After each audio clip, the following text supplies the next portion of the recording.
সাগরে সৃষ্ট লঘুচাপের প্রভাবে মধ্যরাত থেকে বৃষ্টিপাত হচ্ছে চাঁদপুরে। উপকূলীয় অঞ্চলভুক্ত হওয়ায় ৩ নম্বর সতর্ক সংকেতের আওতায় এ জেলা। বৃষ্টিপাতের কারণে নদ নদীর পানি বৃদ্ধি পেলেও আপাতত বন্যার আশঙ্কা নেই জানিয়েছে আবহাওয়া অফিস। চাঁদপুর লঞ্চঘাট থেকে এ বিষয়ে বিস্তারিত জানাতে আমাদের সাথে যুক্ত হচ্ছেন প্রতিনিধি বিল্লাল ঠালি। বিল্লাল, আবহাওয়া অফিস কি বলছে, প্রশাসনের প্রস্তুতি কেমন দেখছেন জানাবেন। শাকিলা, আমাদের চাঁদপুর জেলা উপকূলীয় অঞ্চল চট্টগ্রামের আওতাভুক্ত।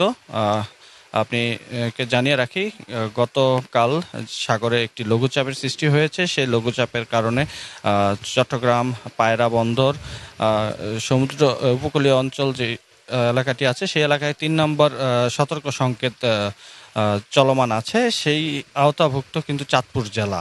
এই গতকাল মধ্যরাত থেকেই এই জেলায় একাধারে বৃষ্টিপাত হচ্ছে। আবহাওয়া অফিস যেটি বলছে সেটি হচ্ছে যে এই যে বৃষ্টিপাত হচ্ছে এটি স্বাভাবিক বৃষ্টিপাত।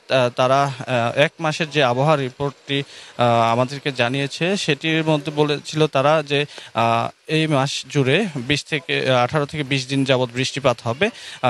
আমরা ঠিক তেমনটাই লক্ষ্য করেছি।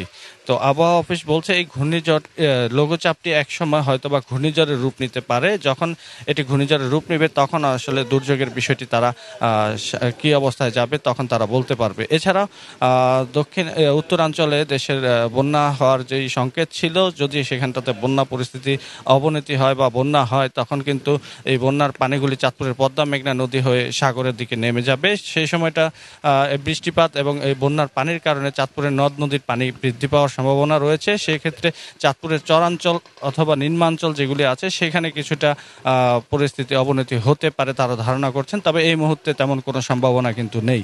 আমি প্রস্তুতির বিষয়ে জেলা প্রশাসনের সাথে কথা বলেছি। তারা জানিয়েছেন ইতিমধ্যে তাদের হাতে 10 লক্ষ টাকা বরাদ্দ আছে এবং এছাড়াও 300 মেট্রিক টন চাল কিন্তু বরাদ্দ আছে তাদের কাছে। এছাড়াও তারা যেই ঘূর্ণিঝড় আশ্রয় কেন্দ্র আছে সেগুলিকে তারা প্রস্তুত রাখার ব্যবস্থা করে রেখেছেন।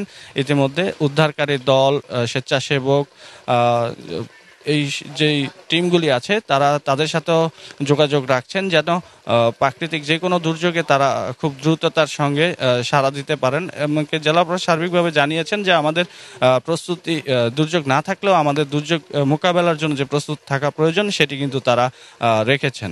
শাকিলা।